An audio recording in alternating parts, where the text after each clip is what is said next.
waa groupe tàng xol il faut ñuy màcc pass yi ndax seen xol yi di sedd tuuti.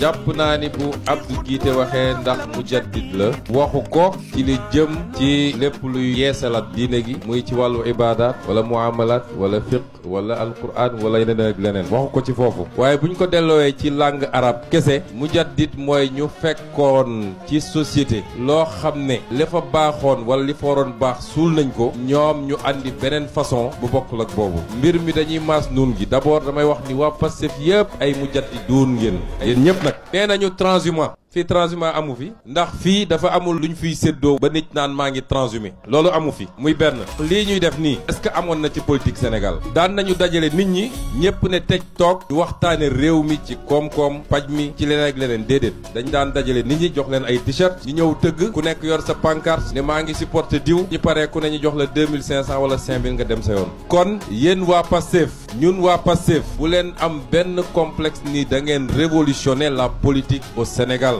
kon ci sens boobu buñ ko woyee wax ko ne leen d'accord nañu ñaareel bi ndax lu ma leen yàgg wax problème mu système la ñu am système du nit ñi waaye règle yi la programme bi la gis-gis bi la Omar ibnu Khattab nekkoon na ab yéefar ci jamonoom ba keroog bi Omar jóge ñu ne ko sa goro ak sa doom de dafa mel ni bokk nañ ci ñu tuub mu ne tey ma teqali seen baat ak seen bopp bu mu demee ba jege foofu dégg ñuy tari alquran taaha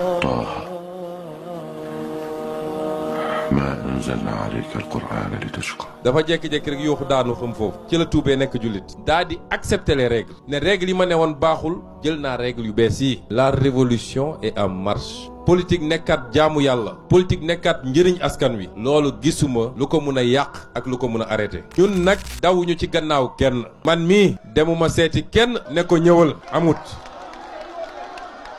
parce que man jàpp naa ni la nga jàppoon commencé ci zéro ba yàlla jox la 54% boo ci wéyee egg 80% ñun tëjuñu suñu bunt waaye du lu ñu soxla ñun pour am egg fi ñu bëgg a yegg école privée yooyu yëpp ngeen dégg état bi da leen di jox subvention at bu ne dinañu génnee lu ëpp 1,7 milliard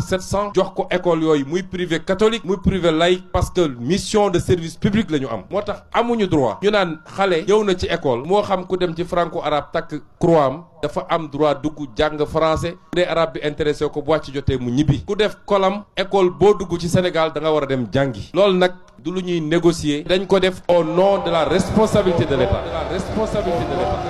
ma leeral ko mu jeex mais mieux encore école yooyu ñu naan école française la waa France ñoo ko moom du ñu nangu xale Sénégal ki nga xam ne sénégalaise la ne man bopp neen lay doxee droit am la taxul keneen gën ko waaye ki ne man damay musóoru bu demee ci école boobu ñu ne ko doo fi jànge